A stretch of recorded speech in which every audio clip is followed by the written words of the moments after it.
I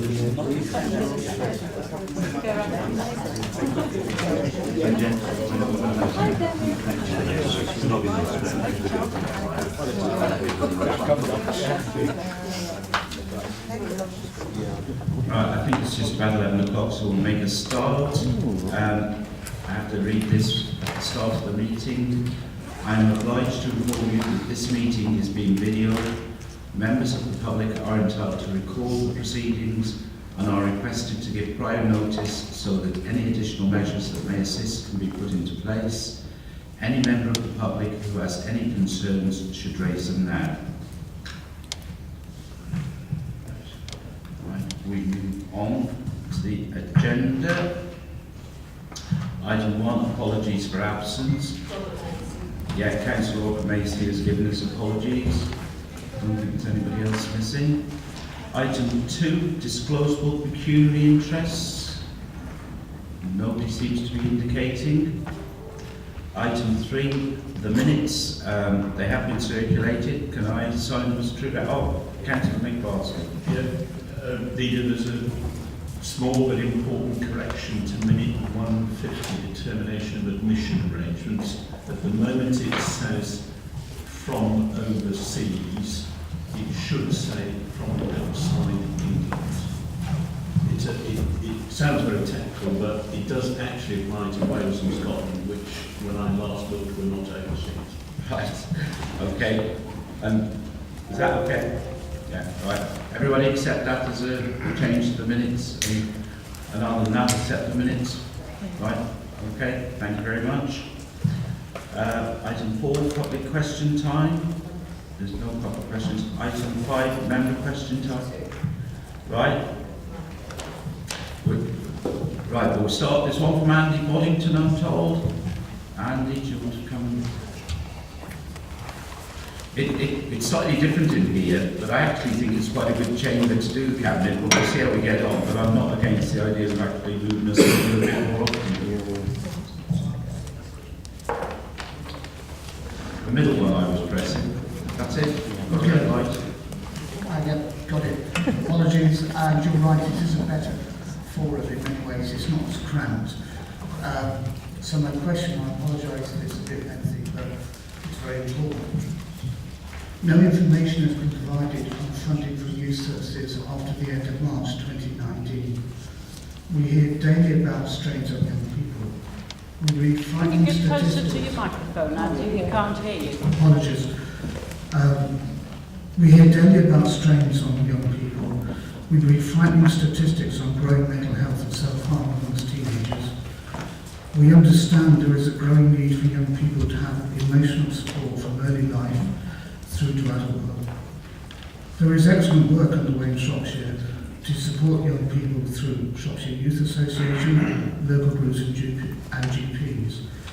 Shropshire Council has a significant role in enabling this. But we have no information on whether any projects to support young people will have a single penny after the end of March. In Ludlow, this is vital. We have launched Ludlow Young Health with the Children's Society.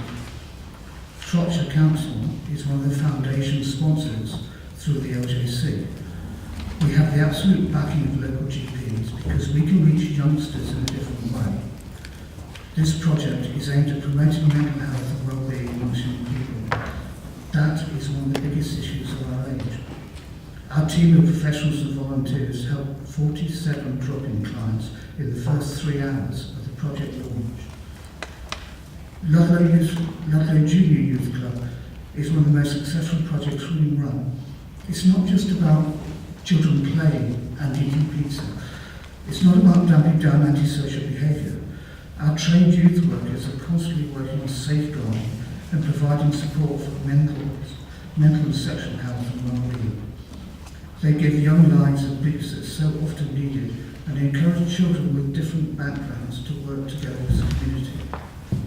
We have 2 very successful youth projects that are helping young people, but we cannot run projects without money to pay for expertise and safeguarding.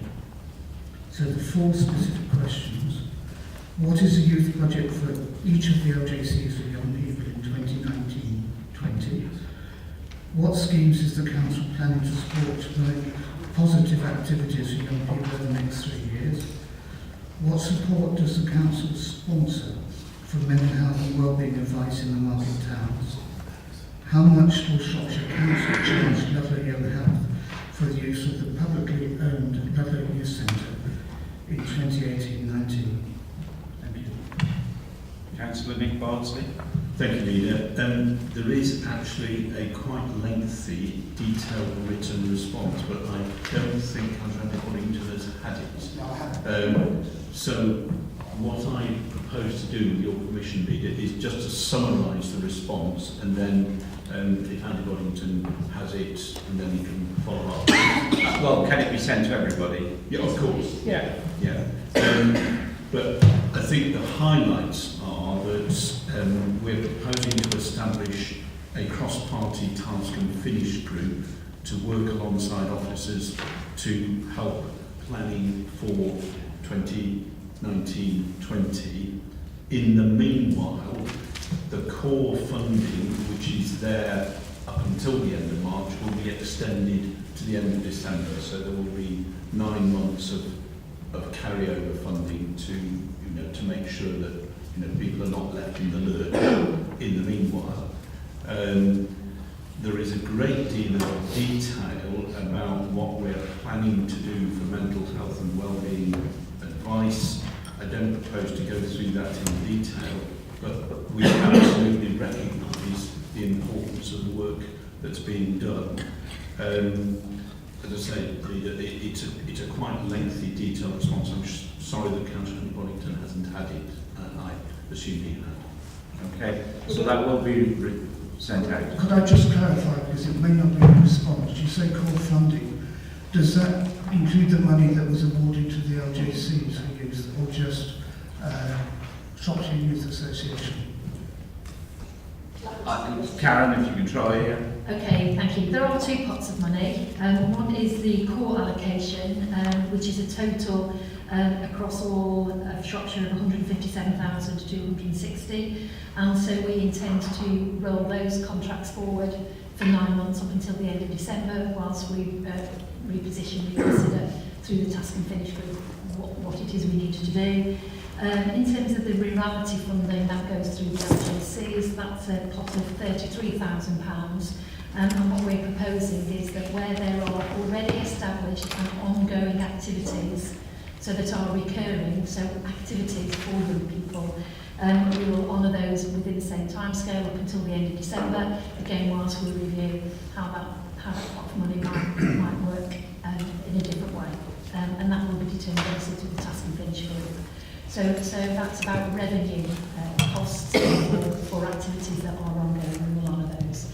I can't give you a precise figure for what that is because we're still sort of trying to establish that. Okay, right. And the next question, I think, was from Roger.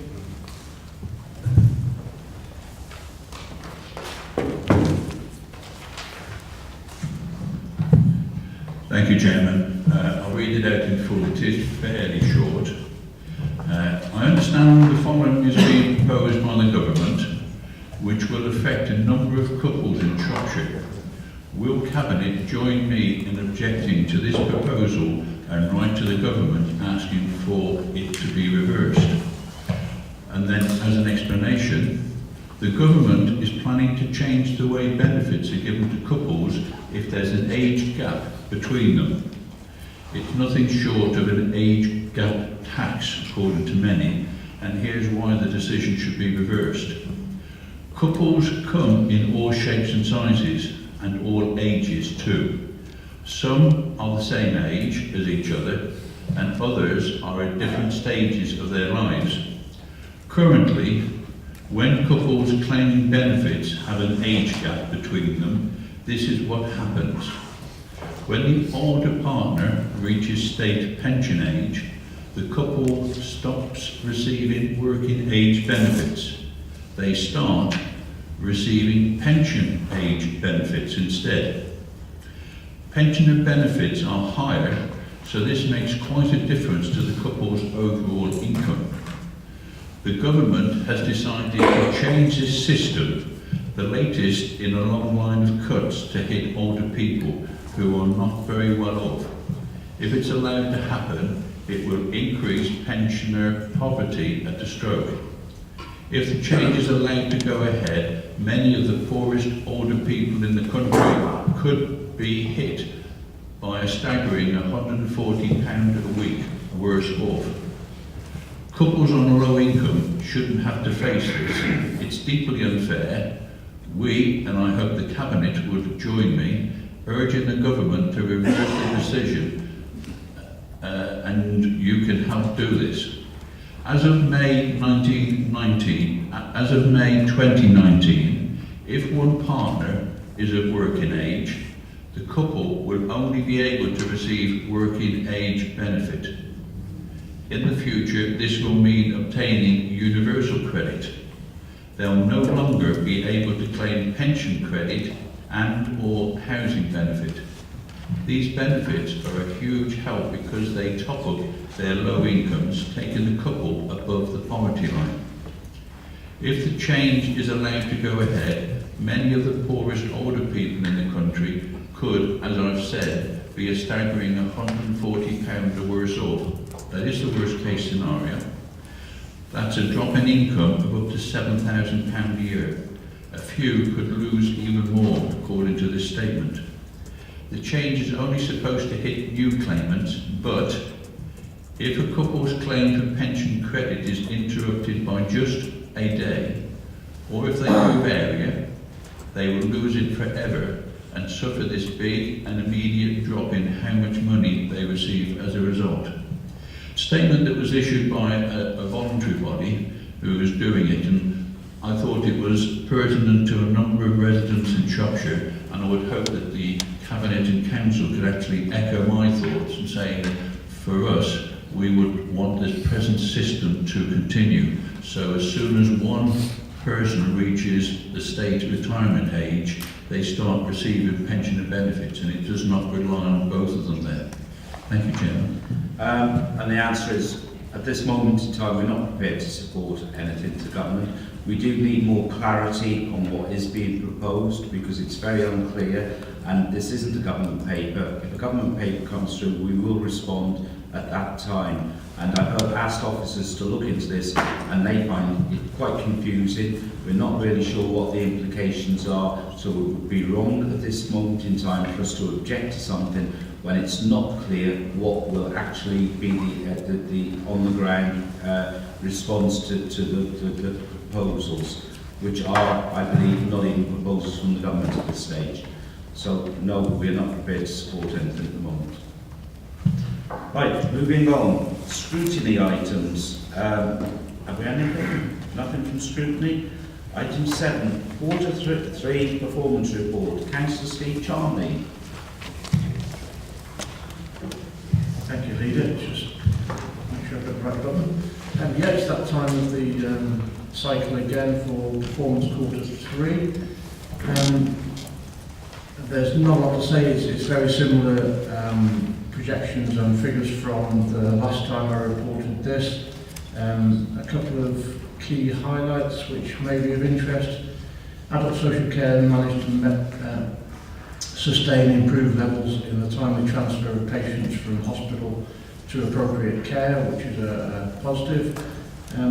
Recycling rates for the household waste in Shropshire are now within the top quartile of performance among English authorities, achieving 53.7% compared to the most recent national average of 43. So I think we need to take our hats off to the residents for doing their bit for recycling. As I've reported in previous monitoring reports, road casualty figures have increased over the last 3 years, but that is down to the way it's recorded rather than a rash of accidents across the county. And the demand on children's social care services has increased slightly across the services, and as we all know, placing additional pressure on our services and our budgets. So with those few positives and negatives into the mix, I will move the report. Okay, any other comments? Councillor Lee Chapman. Yes, it would be remiss of me not to take the opportunity to congratulate the team in adult social care, particularly our hospital teams, around their continued work discharging patients from hospital. So just like to take the opportunity to thank them for their ongoing work. Councillor Elsley-Picton. Thank you, Leader. If I could also add my congratulations to the, and I know I sound like a repeating clock, but I'd like to offer my congratulations to the teams at Theatre Services for the consistently high performance levels. I think it's also worth mentioning that on the 29th of March it is actually their 10th birthday. Not quite sure where that time's gone, but they have certainly for the last 6 or 7 years produced stunning figures year on year, so I'd like to have my congratulations. And I, like you, was around when it all was happening. I can remember all the doom and gloom that was forecast, and it has proved an outstanding success, and it is something we should all be proud of. If you build it, they will come. Right, any other comments on the report? Oh, sorry, Roger. Thank you, Chairman. I was trying to turn it up and I can't turn it up. The notes I made aren't with me at this moment in time. I do notice that on the council finances, when one interrogates the paper, I see as of December 18, it is signified as amber. It's the first time that I've actually seen it in a performance report that at the December one, it isn't signified as green. It's signified that the council achieving a balanced budget is, and we use the green, amber and red, and it's signified as amber. Is there any comments on that, please? No? James, any comment? Not particularly. We know the financial position has been monitored over the financial year, and the data as at quarter 3 was suggesting that we're very close to a balanced budget for this financial year. Yeah.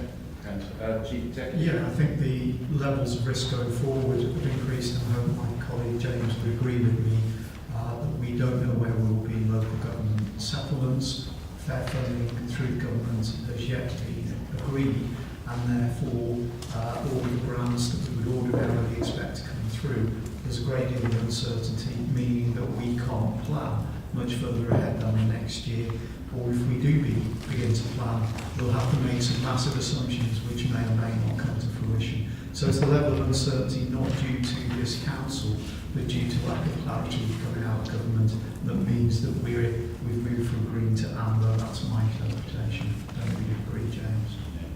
As we all know, we're in the 4th year of a 4-year settlement, and we don't know what will happen after the end of that. Government are otherwise occupied with Brexit at the moment, don't seem to be giving a lot of attention to local government finance.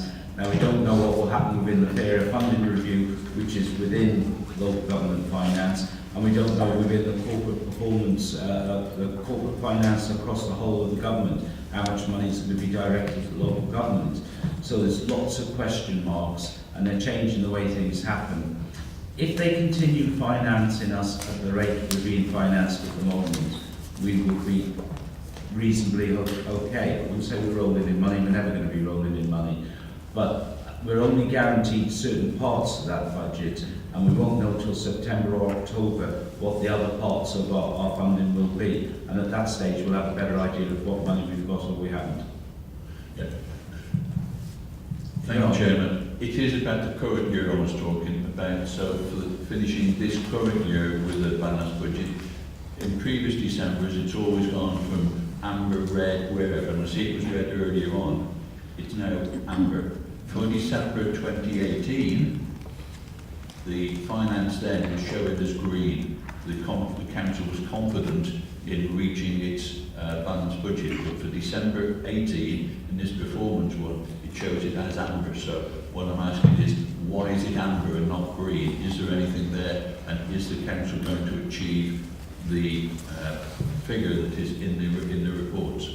So, just to confirm, as I said before, as the authority receives monitoring reports on a quarterly basis, as at quarter 3, which I only went a couple of weeks ago, we were saying that we were in £72,000 of balance, which is what the performance report is saying. From the financial perspective, we adopt a policy that says if we're within $1 million, I think it's about 1.5 million on balance, we believe that is accurate and we take account of that within our general fund balance calculations. So from the point of view of financial, I would argue that should be green, not amber. So I'm going to go back and check the performance information that's showing that report. But as far as I'm concerned, a £72,000 projection, £72,000 overspend projection by the end of the year on a £560 million budget is green, not amber. Right. I have to say I hadn't picked it up, and as far as I was concerned, everything was all systems go, and we're expecting a balanced budget as reported recently. It's what was about this year. Yeah. Right, moving on.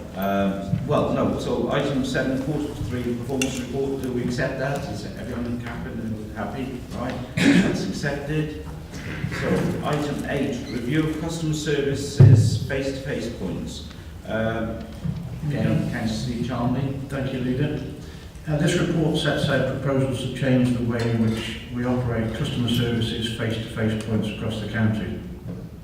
The paper follows a period of consultation, and point 7.7 sets out the changes to the larger market towns, mainly the operating times. The new times reflect the busiest periods which these premises have been operating in, and that is based on current data. As we move forward, I can see those being reviewed constantly, and that they may be changed again if trends change going forward. And whilst in point 7.9, this is the smaller market towns, and lays out a decommissioning of the current support contracts with our operating partners. These discussions are ongoing, and part of the recommendation asks for delegation to myself and the head of service to finalise those negotiations. I should stress that no provision is being withdrawn during this paper. It's just a change of the type of provision.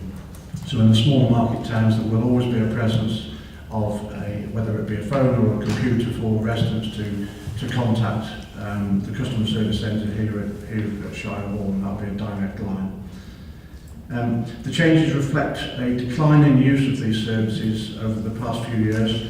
It's actually the demand on the service has declined by 60% since 2014, and that includes 18% in the current 12 months. So as you can see, the demand for these services is changing, and hence why we need to change the provision. With technology coming to the fore in digital transformation, this will again provide better options, cheaper options, more efficient options for customers to contact us here at headquarters. With that, I move the recommendation I've laid out in 2.1. Okay, any comments? Roger? Thank you, Chairman. I noticed in the appendix there were 288 replies, and very roughly 90%, 95% of those were against the proposal. Very, very few were in favour of it. Maybe I can count them on one hand of them. So a consultation was carried out. 90%, 95% said no. The council is still going ahead with it. I see in next paper on the agenda, it is proposed to do a consultation. Really, there are residents in my area who say, what's the use of responding to a consultation? They are ignored. It appears here the council is ignoring all the responses that's been made of the consultation that was carried out. And I also note that there are 1 or 2 places where it is being decommissioned, where the local area has declined to take on any responsibility for anything. How is that going to be tackled? Thank you, Chairman. Okay, do you want to try and respond? Yeah, sure. Thank you, Roger. Interesting questions.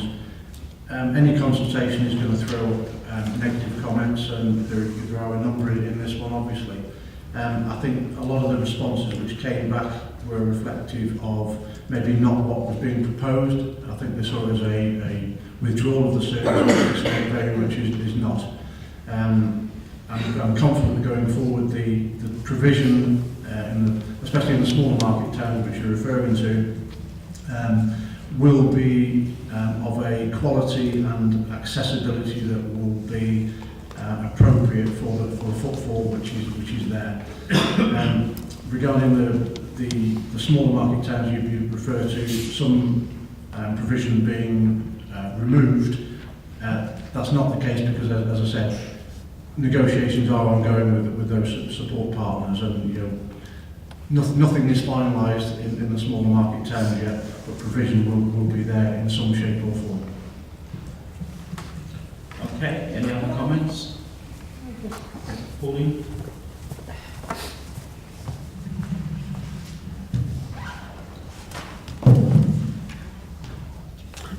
We've had a problem in Wen, that people haven't known where to go. I mean, for instance, for Blue Badge applications, and I did sort one out myself for somebody, and this is a big problem. And I just want to know where the Mayfair Centre is in Wen. I don't know. I've lived there since 76. Mayfair Centre's in Church Street. Yes, that's what my colleague over there said, But I do think that I would like, please, for my residents and for my colleagues on the Town Council, to know where the facilities or where the customer service is going to be in Wen, because they get sent, they go into the Edinburgh House and ask there, and they say, oh, we haven't been doing it for 2 years. And then you go and they say, go to the town hall, They say, no, we don't do it. So I really think that it needs to be sorted out, and I would be obliged if you could let me have in writing where these customer services are going to be. Thank you. Yeah, we're more happy to do that, or we'll set a meeting with Chris at the back of the room, and we'll talk you through it in person. That's lovely, thank you. Okay. Right, any comments from Cabinet? There are some recommendations. Oh, sorry. Woodman's comment. To say that when one does a consultation, one always gets negative answers, I think is not doing fair to the people who actually took the time to respond. There was only 2,300 applicable for it, so I presume it was for those who were using the face-to-face centres where these 288 came from. I don't know. But if we look at Original, for example, just as an example, there were 88 replies, 78 of those were against, just 3 agreed with it. For that sort of response, and we're going ahead with closing them and revising the times, I think this council really needs to revisit it to see if there is an alternative model which could be put in place. Let's be clear, we're not closing things, we're changing the way we deliver the service. Right, so I'm just looking for the recommendations which are on page 12. Top of page 12. Can I see everyone in favour of the recommendations, please? Thank you very much. Right, we move on. Item 9, nursing and residential beds commissioning arrangements. Councillor Lee Chapman. Thank you, Leader. This is an important paper, well-written paper, I'm sure you'd agree, and before us today. Our commissioning of residential and nursing beds for the council is a significant expenditure within the local authority, excluding beds for adults with learning disability and mental health beds, some £33 million every year. And for that reason, if for nothing else, it's something that we need to make sure we get absolutely right. The paper before us is seeking to consent to consultation. And I hear Councillor Roger Evans' words beforehand, which I might come back to, on the proposals set out in the paper. A couple of items that I'd just like to highlight if I could. That is that I'm sure that members will be aware that since the Care Act came into place back in 2014-15, the new responsibility was placed on the council by government to take a view, in effect, market oversight over the provision of support of all sorts of provision across the county. And it's with that very much in mind that we have a real responsibility to make sure that we have that richness and variety of market opportunity, both for the local authority and also for residents and people across the county to choose from. And we take that responsibility very seriously. Part of our contribution to that is that we publish rates on an annual basis. The issue we have now is that it's been some time since we've reviewed those rates, and that we need to establish and consult the principle of whether we review those rates or not. But it is our intention that published rates in future need to do three things in principle. One is they need to reflect the cost of delivery of that care. They need to be transparent across the marketplace. And crucially, in terms of the sustainability of the market, they need to be deemed to be equitable by the providers delivering that care. I seek Cabinet approval of the paper today. I can assure Councillor Roger Evans that, as will be very clear from the paper before him, that this is a serious consultation, the results of which will not be ignored, and it is on that basis that we seek Cabinet approval for the paper. Thank you. Right. So basically, we're going out to consultation on this. Any comments, or is the paper agreed? Everyone looks happy. Can I see all those in favour? Just show. Thank you very much. Right. Item 10, Community Asset Transfer of Wenlock Youth Centre. Local member is Councillor David Turner. He has asked to speak on this, so do you want to come forward?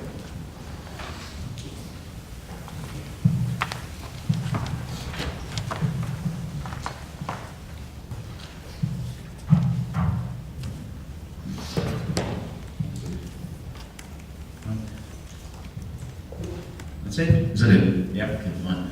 So I was waiting for the portfolio holder to speak first. Well, I can do it either way. But No, it's fine. You can answer my question. Community Enablement Officer indicated on 7th of September that a positive response from the Community Asset Transfer Panel that had been received from the Scouts with their expression of interest. I heard nothing further until Facebook alerted me on the 21st of January that the Scouts are in occupation. And I've since pursued this with the nature and extent of the transfer with officers. We've given them many false starts on this property. It's a classic case of where the local member involvement may be useful. And we've shot ourselves in the foot so many times, it must be awful. But anyhow, is there no protocol requiring local member notifications to when things have moved on a bit? That said, this is really good news. The Scouts and of course the guides and the young farmers do a really good job in Wenlock and throughout Shropshire working with young people. The property's been vacant for the last 8 years at least. It's a deteriorating asset, it's an eyesore, and I'm delighted this is taking place, and I urge Cabinet to support the recommendation. Thank you. Okay, Councillor Steve Chalmers. Thank you, Leader. Happy to move this paper and the recommendation within it. We will look into the protocol. There is a protocol in place, and as I understand it, when the CAP process is triggered, you should have been notified, and I hope that's the case. I think it's the follow-up which you're referring to. We will look into that. I think this is a really good news story for Much Wenlock, as it would be for any community. So I fully recommend that we support it. Yeah, I can't see that there'd be any doubt that everybody would think this is a good idea. So, any comments or no? Everyone seems to be okay. So I see all those in favour. Right, thank you very much. Moving on, item 11, Future High Street Fund on page 113. I've got it marked somewhere here. This has been an interesting story because when the government first announced these funds, we thought we'd only be able to put in one bid for Shropshire, and then there was a debate about which was the most worthy of the towns to go forward. But a couple of weeks ago, it seems they've changed the rules so that Shropshire is entitled to put 2 towns forward. So I think everybody seems content that the 2 towns going forward this year should be Oswald Street and Shrewsbury. And that we now start then thinking about what happens in 12 months' time, because there's a second round of bidding then, and we have got to consider how we deal with the other market towns. But I'd like to go a bit further, and I'm going to ask Will Butler in a while to talk about this, is whether we could do something more internally within Shropshire to raise some of our own funding to help our own local high streets, because it's clear that we're never going to be able to ask the government for money for all the market towns, all the various towns around Shropshire and all the communities. And indeed, even in the towns, is it just the high street that needs the funding, or is it a wider issue? So I think there is the recommendation, there are a couple of recommendations. I've asked Will to consider a third one, so I'm sure he'll talk about that. So Willem, do you want to sort of have a talk? Yeah. Thank you, Chair. Broadly welcome the paper, although it feels quite restrictive to many parts of our diverse county. However, we'd just like to raise a couple of points. I do understand there are issues and opportunities in parts of the county, but as per usual, we must also celebrate the resilience of parts of our county and how well some of our towns are actually doing, and not brush all towns with the same image. On the national picture, and if you go very locally, to our neighbours just outside county, have a look at Wolverhampton, Walsall, Kidderminster, Leinster, and you can really understand how well some of our towns are doing in relation to the national scene. And we have to take everything into perspective. However, we cannot and should not be complacent. I have an ambition for a county-wide opportunity to support the economies of all the place plan areas. A bottom-up approach with members and partners working with public sector, town and parish councils, VCSA and any other funding bodies we can acquire. The way to do this is in the evolving place plans. Members are at the core of meetings that have been held shortly, and all members will have the opportunity to prioritise their parts of the economy and how it needs helping, if it does, in their individual place plans. We do need to understand high streets are changing, customer experiences are changing, and reinventing the old may not be the fix. Looking at the economy as a whole in a place plan area will be far more beneficial, and I'm sure will report my favouring saying of not one size fits all.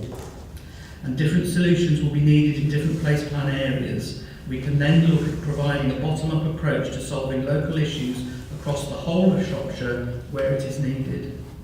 To that end, Chair, I'd like to propose a third recommendation to the paper, which states, with the evolution of place plans, that the opportunity for similar and other economic opportunities are explored for the whole of Shropshire where identified as priority projects within their individual place plans. And I propose to move the paper. Thank you. Yeah. Whilst I think I'd wholeheartedly agree, I think we should add to that, if it is to be agreed today, that should be, that the full proposal should be brought back to the Cabinet so that the officers can work through the implications. Yeah, that was implied anyway. Yeah, because we have got to work out where funding is available and various other options. But I think what we're saying is we're looking at a wider picture. We accept at the moment Shrewsbury and Oswald Street go forward. Next year there will be some other towns that will no doubt want to go forward. But there are lots of towns in Shropshire, and there are some smaller communities that may not fit in with the government guidelines that we may want to try and help in some way. So it's looking at a catch-all that tries to cover some of those other areas. You know? I think you're totally right. In my recommendation, I just put there the opportunity. Yes, I agree. So I'm not saying we have to look at all aspects of it. And I also think we have to understand and learn from what this council did in the early days of the administration becoming unitary, from what things we've done in the past, and perhaps take a slightly different approach and identify things much closer to individual needs of place plan areas, not just throwing money for the sake of it, because we ain't got it. Right. Councillor Steve Charnley. That's a nice segue into what I was going to say. Obviously, you referred to Oswald and Shrewsbury going forward. You know, the application process, which put in place. There was only Oxford, Shrewsbury and Whitchurch which came forward, and obviously Whitchurch is in phase 2. But I think that highlights the other smaller towns aren't quite in that place yet to put that forward without a bid support or whatever it may be. And I just want to highlight the work that the economic development team are doing in master planning with all the market towns at the moment. We're in Ludlow before Christmas, and there's other work is ongoing and been completed already to put the meat on the bones of the economic growth strategy. So I think that will feed in nicely to what you're proposing, Graham, so I welcome it. Right, go on first then, Roger. Just to add to that, because I think the economic strategy leads in very nicely, and I'll share with Cabinet our ambition for undertaking our rural strategy from a national level, because on a national level we're looked at as being rural, but on an internal level we may not all feel as rural. Some of us are urban, some of us are semi-urban, some of us are very rural. And from the motion that was passed at full council some months ago about looking how we deliver to the diversity of our county, the new community and stroke rural strategy will be coming forward, of which the economic strategy and what I'm talking about, the evolution of the place plans, will all become part of. So it is, it feels like the start of a new beginning, Chair. Right, Roger. Thank you, Chairman. I note the revision to 3. We'll wait to see what it means, but it could be a way of actually, using my word, revitalising some of our towns. There was the Market Town Revitalisation Project or plan some years ago, which helped it to base it on place plans, place plan area, but place plans is very much planning projected and things like that. It may need something beyond that, but I wait with interest to see how it further develops. Recognise the short time scale, shows velocity going forward. Obviously disappointed that others couldn't have been included in it or into the bidding pot anyway, but look forward to 2020 when I hope it can be opened up and maybe the same scheme could be run around different areas but under a bigger umbrella. We'll have to see what the government says, but look forward to seeing when Cabinet discusses recommendation 3. And we will have the conversation with government about how much leeway there is in when we put bids forward in the second round to incorporate, you know, say half a dozen towns in one bid or something like that. I don't think it's possible, but we'll see what we can do. Will? Just briefly wanted to comment. Take on board what you're saying, Roger. The other part of this piece of this jigsaw is that we're using the development of our strategies as a key part of our central lobbying through the Rural Services Network, RSN, to central government, which then will hopefully have some influence on the fairer funding review for rural areas.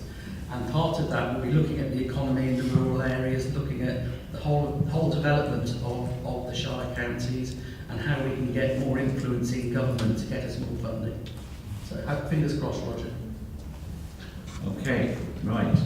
Any further comments? So there are recommendations on page 114, and there's a number 3 that Gwilym read out earlier. So we're working on the 3 recommendations. Can I see all those in favour, please? Right, that's clearly carried. Thank you. Going back to the agenda, the last item is being not discussed today. We've got a special cabinet meeting next Wednesday to discuss discretionary school and college transport. Don't know, do you want to comment or? Yeah, thank you. I'm sorry that it's not available for discussion today. I felt that the report that was on the agenda was significantly misleading. It wasn't intended to be misleading, of course, but it included a risk opportunity assessment, which was a very old one and related to a different set of proposals, and it was there in the report. The revised report, which will be considered this time next week, makes it quite clear that it was a document prepared, I think, probably in the middle last summer, so some considerable time ago, and there is an updated one as well, and I think in that context the discussion will be much more significant. Okay, thanks. So that's just an update on the river. Right, thank you all very much.